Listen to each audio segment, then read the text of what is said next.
Picnic গিয়ে যে এমন একটা ঘটনা হবে আমি ধারণা করতে পারিনি। তো হ্যালো এভরিওয়ান, কেমন আছো? তো আজকে আমরা পিকনিক যাব। তো সকাল সকাল স্নান করে নিয়ে আমার বন্ধুকে নিয়ে বেরিয়ে গেলাম টোটোতে, আর সাথে নিয়ে নিলাম ব্যাটারি, কারণ আমরা ওখানে মজা করবো আর বক্স বাজাবো।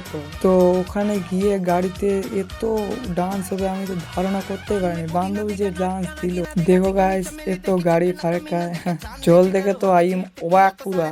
দেরি না করে সবাই তাড়াতাড়ি গাড়িতে থেকে নেমে গেলাম। ওখানে গিয়ে দেরি না করে বান্ধবীগুলো রিলস বানাতে চালু করে দেয়, কারণ এগুলা রিলসের ভক্ত তো।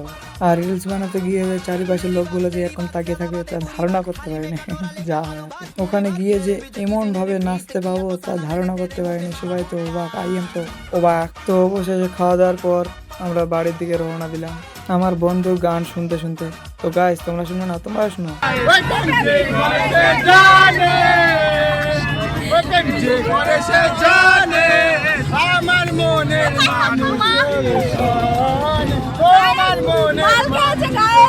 তো গাইস, সবাই ভালো থাকো, দেখা হবে পরের ভিডিওতে। ধন্যবাদ।